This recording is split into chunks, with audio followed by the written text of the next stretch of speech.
kelas itu kan 5 JP ya teman-teman ya. Jadi satu kelas 5 JP, aku pegang 4 kelas, satu minggu 20 JP gitu. Itu sebuah penerimaan dan kayak jadi membuka keinginan aku untuk menjadi seorang guru. Wah, ini kan hal seru. Iya, jadi dia tiap hari bilang gila lagi gitu.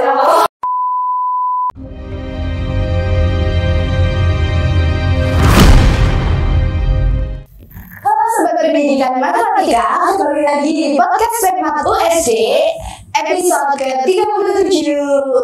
Nah, di sini kita kedatangan 2 teman baru nih teman-teman. Nanti kita perkenalan sendiri ya. Kenapa kita kedatangan 2 teman baru? Karena podcast Pendidikan Matematika USD udah ganti periode. Udah ada, mungkin teman-teman penasaran ya sama 2 teman kita yang ada di sini. Mungkin boleh langsung perkenalan dari aku mungkin ya. Halo semuanya, aku Adven dari angkatan 22 kelas B. Aku Feni dari angkatan 22 kelas A. Aku Ivana, angkatan 22 kelas B. Nah, kita di sini semua angkatan 22, angkatan tua ya ternyata ya. Udah paling atas ternyata ya. Kemarin liburan semester ngapain aja teman-teman? Liburan semester ya. Keadaan, oke. Aku di sekolah Sikap PLPPP. Oh, PLPPP. Kakaknya juga kan? Aduh, iya. Kita bertiga kemarin liburan semester kemarin kita ke PLPPP teman-teman. Ya. Ya, apa itu PLPPP? Oh, jadi buat teman-teman yang mungkin belum tahu apa sih PLPPP. PLPPP itu program dari kampus yang untuk mahasiswa calon guru supaya ngerasain langsung experience-nya ketika mengajar di sekolah. Jadi kan selama 6 semester ya kita sudah belajar teorinya. Nah, kita untuk liburan kemarin selama 1 bulan itu kita belajar praktiknya mengajar di kelas. Gitu. Oh, jadi mungkin teman-teman yang masih asing dengan PLPPP itu apa ya, gampangnya itu adalah magang gitulah ya. Magang di tempat lain mungkin disebutnya magang gitu ya, di prodi lain gitu. Kalau secara pendidikannya ya praktik ngajar. Iya. Nah, kan kita PLPPP itu kita beda sekolah ya. Iya. benar. Kalau Ata di mana? Aku ada di Sleman. Kebetulan aku dapat sekolah swasta. Kalau Feni? Aku juga swasta, itu ada di Alasan. Ya. Itu yang full Inggris itu ya? Enggak full juga sih, tapi bisa dibilang full. Gimana? Jadi sebagian besar mostly kita pakai bahasa Inggris di kelas, cuman ada kalanya ketika siswa kita itu tidak paham dengan bahasa Inggris, maka kita akan menjelaskan dalam bahasa Indonesia. Cuman memang diprioritaskan untuk selalu menggunakan bahasa Inggris. Oh, Begitu. kalau aku itu kemarin aku magang di swasta Magelang. Pakai dua bahasa. Oh, pakai dua bahasa sama ya berarti kita. Ada sama. Agak sama. Tadi Feni swasta. Ya, aku swasta. Oh, berarti swasta semua kita di sini ya. Kebetulan ya swasta semua. Berapa hari kalau kalian? Kalau aku 5 minggu. 5 minggu. Kamu? Kalau aku sendiri itu pas 20 hari gitu. Oh, pas 20 hari teman-teman. Kalau aku 6 minggu. Waduh. Kenapa lama sekali? Karena kebetulan sekolahku penarikannya itu harus laporan selesai sama tanda tangan semuanya udah, habis itu baru boleh penarikan. Dan selama belum penarikan ya kita tetap stay di sekolah. Oh, di tempat ini sendiri berarti ini tahun pertama di magang di situ ya? Iya, tahun pertama dan kita tuh disambut dengan antusias oleh pihak sekolah, bahkan pihak sekolah juga reach out ke prodi, ke fakultas untuk kalau bisa mendatangkan juga untuk dari prodi yang lain. Jadi buat teman-teman yang dari prodi lain bisa juga join gitu. Gimana nih Kak challenge-nya bahasa Inggris yang punya kesulitan sendiri ditambah matematika? Oke, kalau untuk kesulitannya sendiri itu lebih ke ketika kita mengajar kadang muridnya itu lebih fluent daripada kita. Jadi kayak ada satu siswaku yang aku sampai harus ngomong dia, can you speak slower please, karena dia benar-benar fluent dan dia ngomongnya cepet gitu. Jadi kayak kita perlu memproses bahasa dia, nanti kita harus translate ke bahasa Indonesia dulu, nanti kita ngomongnya pun harus translate ke bahasa Inggris lagi. Itu sih challenge-nya. Oke. Kalau dari Fana sendiri kan sama dua bahasa nih, kira-kira challenge-nya apa? Aku sama sih, mungkin nggak terlalu jauh beda gitu ya, karena lebih kesulitannya menentukan kapan perlu pakai bahasa Inggris, kapan perlu pakai bahasa Indonesia, karena ya mungkin kalau ngejelasinnya bisa nih pakai bahasa Inggris, tapi beberapa kan ada juga yang kurang paham nih, jadi ya aku waktu ngejelasin yang lebih privatnya itu aku pakai bahasa Indonesia. Kalau teman-teman bahasa Indonesia sendiri gimana? Kalau bahasa Indonesianya mungkin nggak ada tantangan apa-apa ya teman-teman. Kalau di aku sendiri tantangan dalam PLPPP itu aku lebih ke dalam mengondisikan kelas. Aku pegang SMP. SMP itu Gizi atau Genala ya? Kelas berapa? Kelas 9. 9 gizi terakhir. Oh iya, Gizi terakhir. Nah, ngadepin Gizi itu ternyata ngadepin Gizi itu susah teman-teman. Suruh duduk 15 menit memperhatikan tuh itu tantangan terbesar aku teman-teman gitu. Oke, kalau dari segi materi nih, kamu bawain materi apa? Kalau aku sendiri kemarin itu materi SPLDV. Oh, SPLDV. Ya. Aku kemarin ngajarin limit karena kebetulan aku di SMA. Oh, SMA ya? Iya. Beda sendiri dong. Oh, SMA. Oh, iya, SMA. Oh ya. Tapi materinya beda, aku materinya bilang eksponen.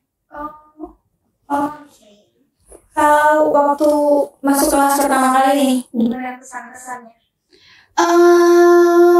Kesannya siswanya tuh apa ya? Seru. Aduh. Terlihat banget ya seru gitu. Mungkin dari teknik dulu. Tiba-tiba. Kalau dari aku sendiri, aku baru masuk kelas itu di minggu kedua untuk ngajarnya. Di minggu kedua. Di minggu ketiga aku baru masuk ke kelas. Di minggu kedua itu aku observasinya. Kalau observasinya aku sempat observasi di kelasku sendiri di kelas 9 dan juga di kelas 8. Waktu itu aku ikut salah satu temanku yang ngajar, dia kebetulan masuk di minggu kedua. Itu tuh bener-bener yang kayak ternyata ketika di kelas dengan ketika kita praktik mikrotitik itu kayak sangat-sangat berbeda ya. Betul kata Alvin, mengkondisikan kelas itu sangat-sangat susah ya, apalagi di kelasnya teman gue ini. Nah jadinya waktu itu kami bertiga itu masuk ke kelas semua dengan yang gue tuh cuma ngamatin aja.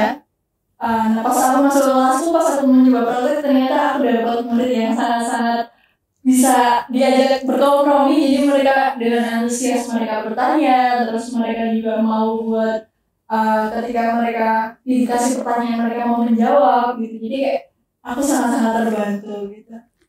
Dari Ivana sendiri, Kalau aku ini sih waktu pertama masuk kelas tuh kan aku perkenalan terus langsung ngajar. Kebetulan aku masuk tuh di minggu kedua karena minggu pertama itu full MPLS. Nah waktu perkenalan itu teman-teman yang siswanya tuh agak bingung gitu dan canggung jelasnya karena kayak siapa nih, dari mana nih gitu kan. Jadi kayak agak gimana ya, kondisi kelasnya tuh canggung. Tapi setelah itu selalu kenalan, kita sharing-sharing dulu kan kayak karena kebetulan aku ngajar kelas 12, jadi teman-temannya itu sudah punya bayangan mau masuk kuliah atau mau di mana. Jadi kita sempat sharing-sharing gitu sih. Seru banget menurut aku kalau untuk kesan pertamanya. Oke, sekarang dari aku ya. Dari aku merasa kalau waktu PLPPP itu aku merasa sangat amat diterima dengan semua warga yang ada di sekolahnya karena kebetulan minggu pertama itu MPLS, lalu minggu berikutnya baru pelajaran biasa gitu. Nah waktu MPLS itu kan di hari Senin upacara ya. Nah upacara tuh kita sempat juga dikenalin sama bapak kepala sekolahnya.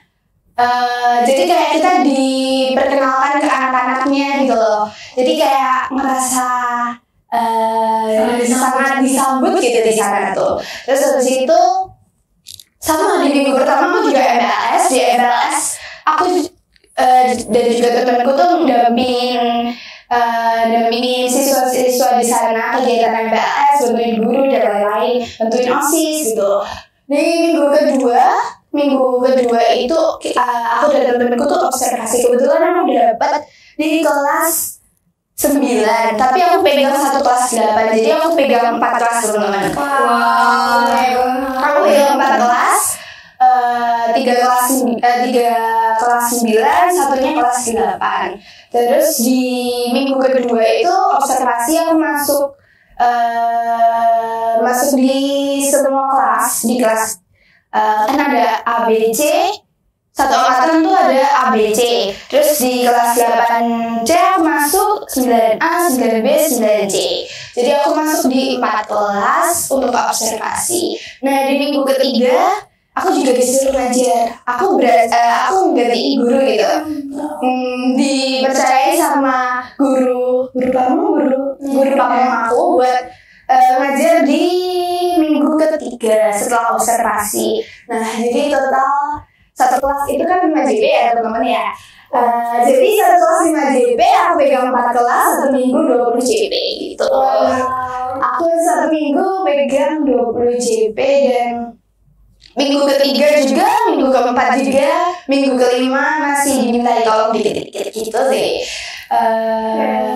Itu ngelola 20 JP, ngelola 4 kelas 20 JP pasti challenge banget ya? Iya, betul sekali. Kalau selama mengelola kelas itu kan masuk 4 kelas, masuk 2 kelas, kalau aku cuma 1 kelas. Ada nggak sih cerita lucunya masuk 4 kelas itu atau 2 kelas itu? Cerita lucunya mungkin banyak cerita lucunya, tapi ada satu cerita lucu ketika udah mau aku selesai ngajar gitu kan. Anak-anaknya tuh pada nggak mau belajar. Mereka minta, Kak foto-foto aja kita gitu. 2 JP terakhir tuh, Kak kita foto-foto aja. Terus kan itu kelas ada CCTV-nya ya teman-teman ya. Gak mungkin kita 2 JP kita foto-foto bikin velocity. Mereka bilang, Kak velocity aja kita bikin TikTok aja dan lain-lain. Kan gak mungkin ya 2 JP dipakai. Jadi aku manfaatin 30 menit terakhir buat kita foto-foto guys. Kalau Ferry sendiri gimana? Oke, kalau dari aku sih kalau cerita lucu itu nggak ada, tapi yang berkesan tuh ada. Jadi mereka ternyata aku kan mau perkenalkan banyak media ya, kayak K-pop terus ada. Nah mereka tuh yang biasa tuh menggunakan medianya itu Kahoot sebagai kuis. Nah di pertemuan itu aku ada dengan Kahoot aku gunakan, tanpa aku gunakan, bahkan di semua aku gunakan. Jadi emang aku explore banyak media di situ dan mereka tuh kayak ada media seperti ini ya yang bisa mendukung pembelajaran matematika. Nah, yang bikin aku lebih berkesan lagi itu ketika di akhir ya di sekitar minggu ketiga itu mereka bilang, kenapa masuk kelas lagi gitu. Itu kayak ternyata mereka menyambut aku dengan seterbuka itu gitu. Tapi sayangnya karena di minggu keempat memang harus udah selesai, jadi kayak aku ngomong mereka kita akan ketemu lagi di minggu keempat, nanti kita akan bertemu cuma sekali karena aku udah selesai praktiknya. Terus mereka nggak di sini aja gitu. Itu sebuah penerimaan dan kayak jadi membuka keinginan aku untuk menjadi seorang guru. Terbuka ya ternyata setelah PLBBB ini. Kalau dari gimana? Kalau dari aku itu, jadi di kelas aku itu ada floriculture teman-teman. Floriculture. Iya, jadi dia tiap hari bilang gila gitu. Aku juga punya cerita itu. Iya, jadi aku punya siswa yang dia itu sangat-sangat culture. Tiap ketemu itu dia pasti punya sesuatu untuk membagikan. Kayak waktu itu yang paling berkesan tuh kan kita sharing-sharing kenapa mereka masuk kelas IPS ya. Nah dia tuh membuka sharing-sharingnya dia tuh dengan wibawa seperti seorang public speaker yang baik. Terus dia menyelipkan jokes terkait floriculture dan itu kayak wow, itu seru dan lucu banget sih buat aku. Ceritanya sama tadi gimana? Kalau aku menemukan siswa yang playboy banget tuh. Aduh. Masih SMP ya ini ya. Tapi dia bener-bener yang gombal terus. Ya, dia kebetulan dia anak OSIS gitu kan. Terus habis itu dokumentasi si dokumentasi. Dia suka foto-foto. Dan foto itu orang-orang cantik semua.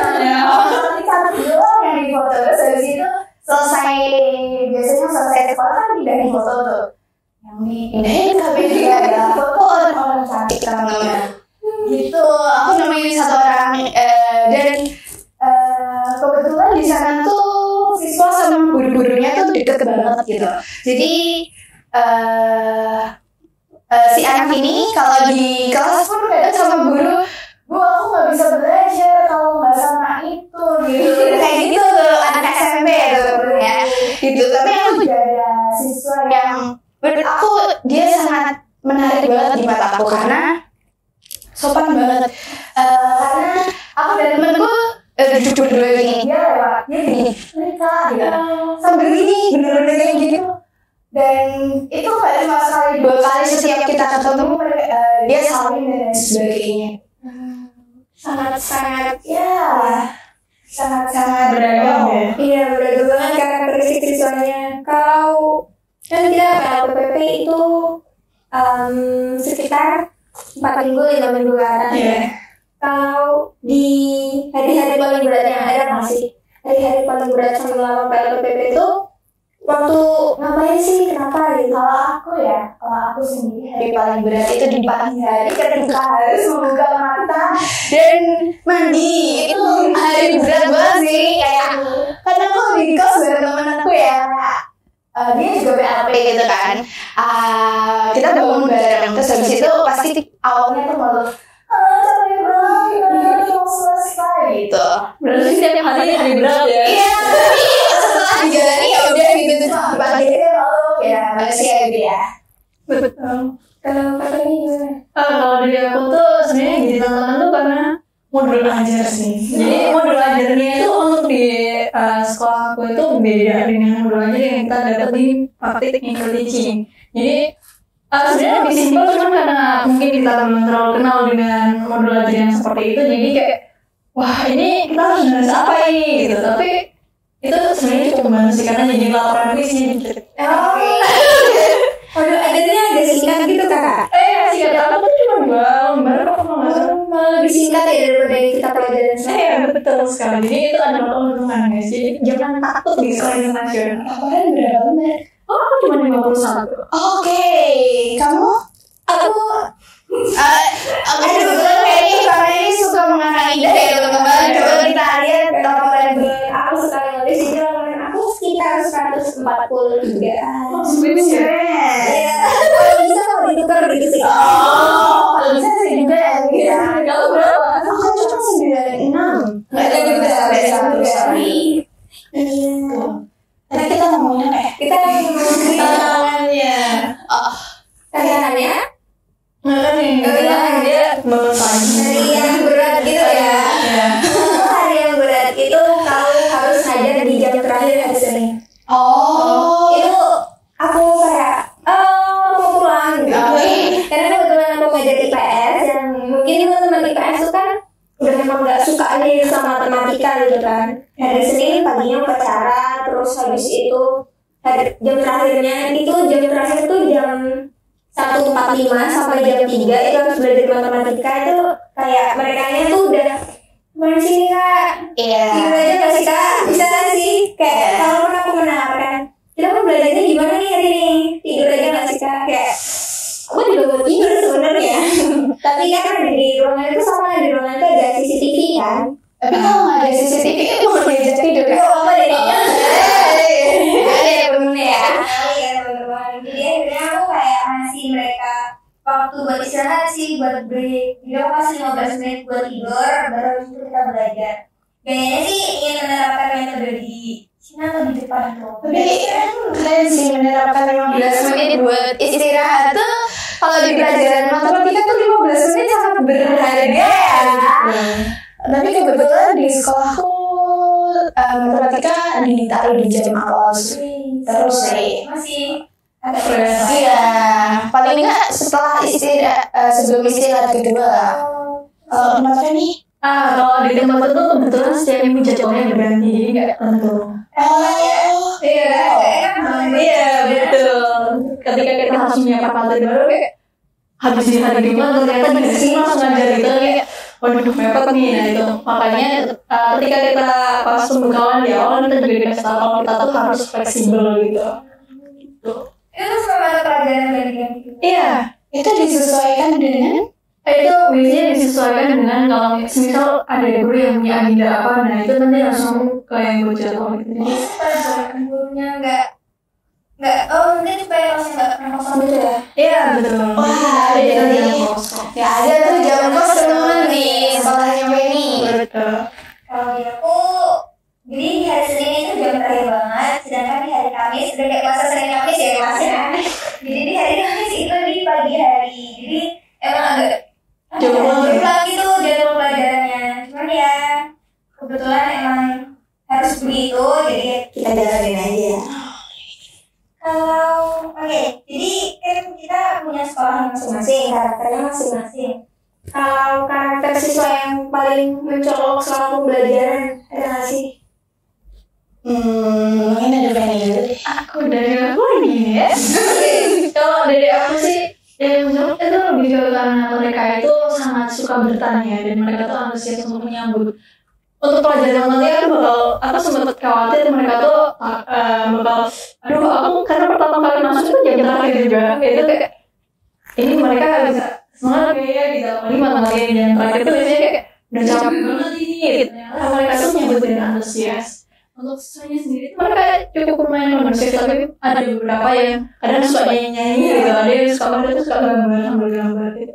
Aku memperbolehkan mereka kalau yang gambar gitu. Yang penting ketika aku masih penjelasan mereka memperhatikan gitu.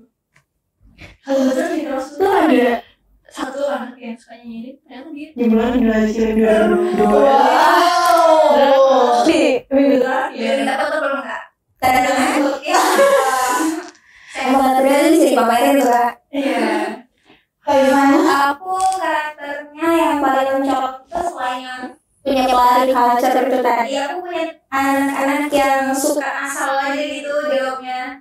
Kayak kita belajar tak hingga, dan aku nggak tahu kenapa teman-teman di kelas itu sangat-sangat merasa lucu sama kata tak hingga. Dan sampai detik ini aku nggak tahu itu kenapa. Oke. Jadi kayak apa yang lucu dari tak hingga, dan mereka tuh masih kayak tak hingga. Jadi setelah belajar tak hingga, kalau di luar itu yang aku sebagai kalau tak hingga aku nggak tahu itu kenapa lucu. Oke. Ya sudah, mungkin imajinasinya sudah beda usia. Iya. Jadi kayak tahu mereka untuk jadi guru disarankan kan terakhir aku memberikan pesan-pesan gitu kan. Saran mereka adalah sering lihat TikTok kan, karena jokesnya sekarang ada di sana gitu. Oke, sering-sering lihat TikTok. Emang Rana sendiri nggak pernah lihat TikTok? Aku lihat TikTok terus tapi beda edit sepertinya. Oke. Kalau Afen gimana? Tadi apa ya? Karakter yang mencolok. Ada buku lupa tadi. Karakter yang mencolok kalau di aku sih, aku merasa karakter mereka kalau di luar pembelajaran ya, aku merasa mereka itu sangat sopan.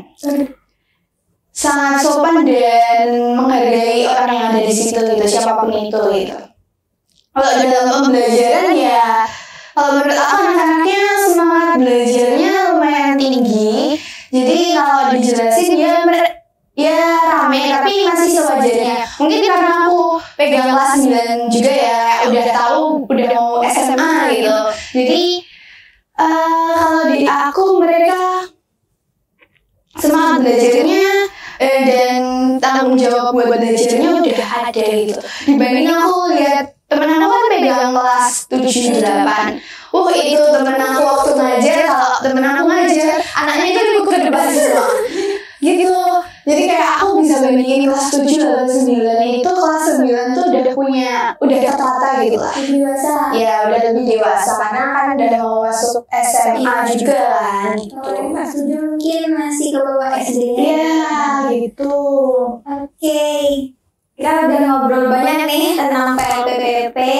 Itu juga bisa mungkin untuk penutup nih, kita mungkin bisa kasih tips and trick atau pesan-pesan nih buat teman-teman yang mungkin nanti akan PLPPP juga, mau di sekolah yang sama ataupun yang beda gitu. Kalau dari aku dulu, kalau aku tips and tricknya itu jangan jangan lupa memanfaatkan waktu sebaik mungkin, karena definisi setiap orang ada masanya dan setiap masa adalah itu benar-benar terasa waktu kita memperhatikan kayak saya masih ingin di sini tapi aku juga gak mau di sini gitu.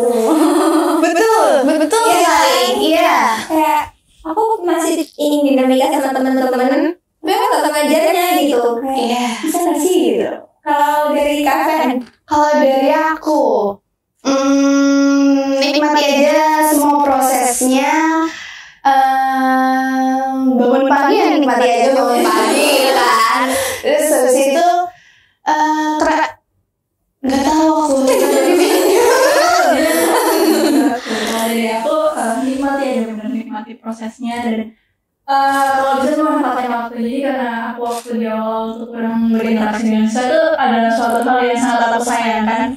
Harusnya kalau misalnya dari awal kita bangun bonding sama siswa itu akan lebih membantu kita dalam ketika dalam kelas gitu. Jadi saran aku itu sih, jadi sering-sering berkomunikasi dengan siswa.